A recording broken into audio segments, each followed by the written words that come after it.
What's up, guys? It's Zachy J, and today we're going to be talking about getting spiritually buff. Why? And why that is one of the most important things you'll ever do in your life. Well, let's just start with the facts here. It seems to be, if you've been paying attention, a lot of things out here have to do with the highest order power we can conceive of. We are building churches, monasteries, mosques, writing scriptures, preserving information, going to wars over this kind of thing, right?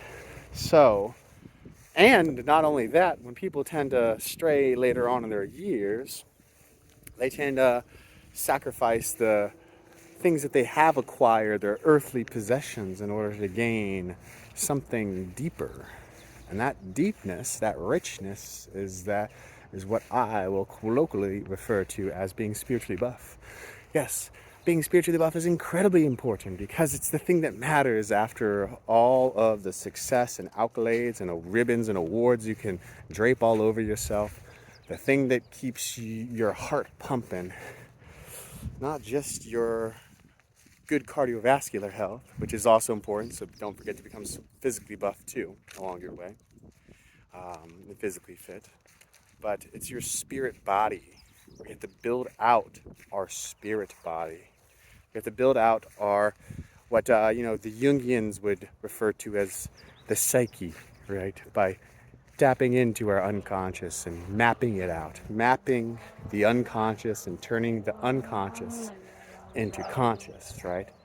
Circling the soul center enough times so you can try to take a stab at it, throw a dart at the bullseye, right? We want to hit it, we want to win, we want to succeed. And in order to do that, we have to get closer to ourselves. And in order to get closer to ourselves, we have to get closer to something we can feel, right? That's the most important thing. It's not just a concept of getting to know yourself, it's getting to feel yourself. Very different. Getting to know yourself is one thing. We know a lot of things. I know a lot of things I've never done before too, right? I know how to pull the pin of a hand grenade and throw it, even though guess what? I've never thrown a hand grenade in my life. So what does that say about how we know ourselves, right? How do you know yourself? Do you know it in a sense where you've actually lived it? Are you living with yourself right now as you're listening? Are you living in your body right now as you sit there, walk around, have your earbuds in? How do you know yourself, right? Is it because you feel it, or is it because you just know it? And that is the big difference, because building out your spiritual body, getting spiritually buff, is building out that muscle that you can feel, that spirit muscle that you can feel. And we want to be able to have something we can grab onto that we know is real. Not that we hope it's real, that we hope there's a payoff at the end of the yellow brick road. No, we want to know that every step along our way is a journey that we can feel that we're on. So how do you build out your spirit body, right? How do you get spiritually buff, right? First, one of the major components of it is just becoming aware that you have these different forms of information flowing through your system, right? And I've alluded to Carl Jung, and he talks about the psyche. So why don't we just talk more about psychic energy? Energy that has been colored by your unconscious. Energy that is naturally flowing through you anyways, but now you become aware of it. And you become aware of the sensory experience of your unconscious that is constant in your life. And when you're able to touch base with this, you're able to understand. If you're paying close enough attention, Carl Jung definitely talks about this part. It's like you're paying close enough attention, you'll see things that are kind of universal, right? You'll see things that are archetypical. And that's a key indicator that you're down deep in there. You are figuring things out. You're untangling whatever's down there. You're wrestling with the things that are living and breathing in there, because that's what Carl Jung also talks about too. He talks about how there's living things in there. You can bump into them, but beware, because sometimes Sometimes they are what they are. But that's a good way of getting stronger, right? We're bumping into things, right? Especially universal archetypes that seem to transcend cultural boundaries, that seem to exist within human. Whoa, sorry, sneezing. They seem to exist within humans cross timelines too, like cross large spans of time. Like these archetypes still are present there. So by building your psychic awareness of to the point where you can identify these archetypes, once you can start to see them, you're actually encountering a very important information.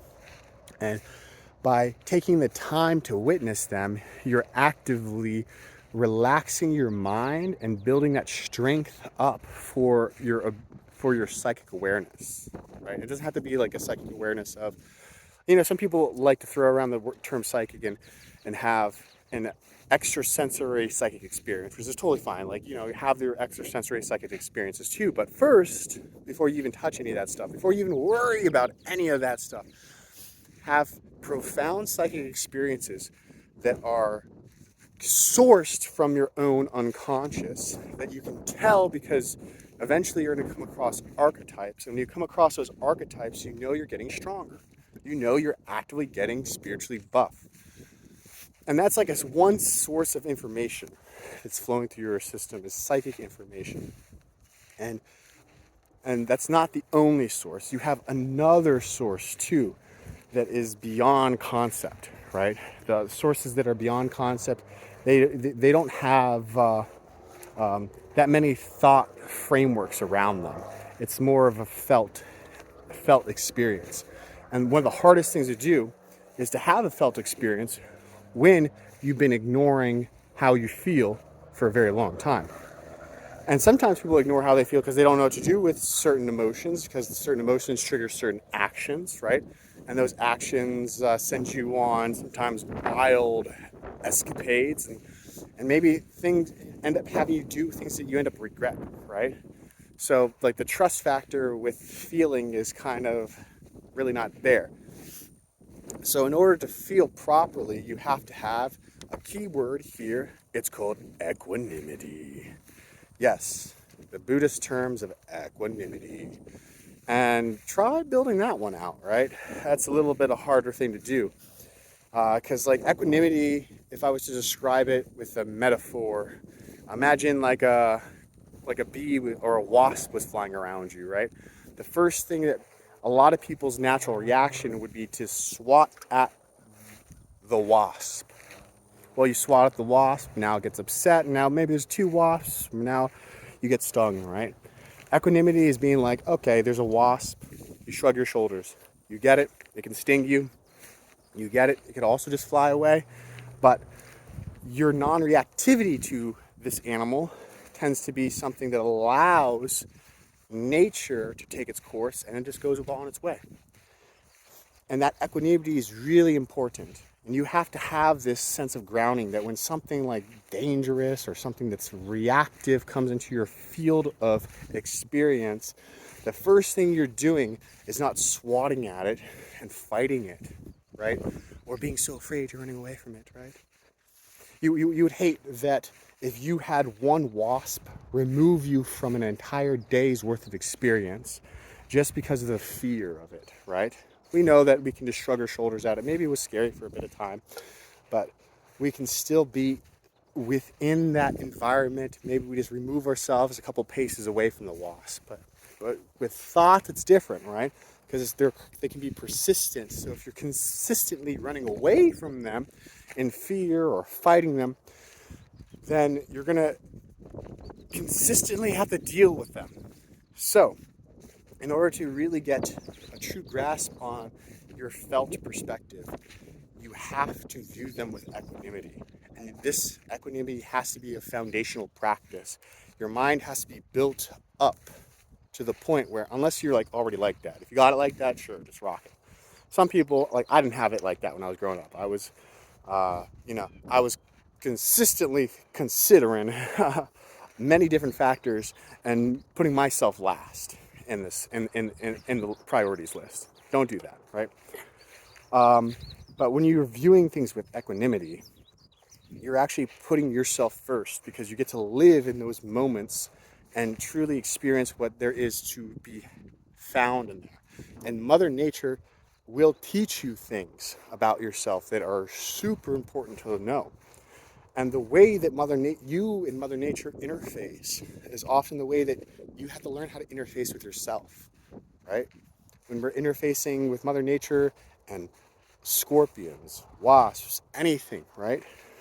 Anything out there, like deers, like different types of animals, how you react to these animals is how they're going to react to you.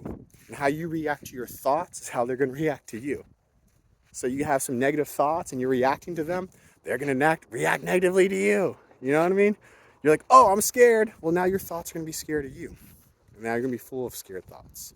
Be full of feared thoughts. Or the reverse of that is you're full of loving thoughts. You know, an animal, a cat walks by, you're just like, I love animals, I love cats, I love dogs, right? And they sense that.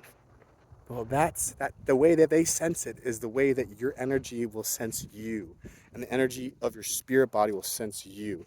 So you have to practice that. You have to practice that until your thoughts are like cute kittens and adorable puppy dogs that can't wait to nestle up next to you and can't wait to get a little bit of to show you that they care, right? To get that attention. And then they move on, right? They carry on.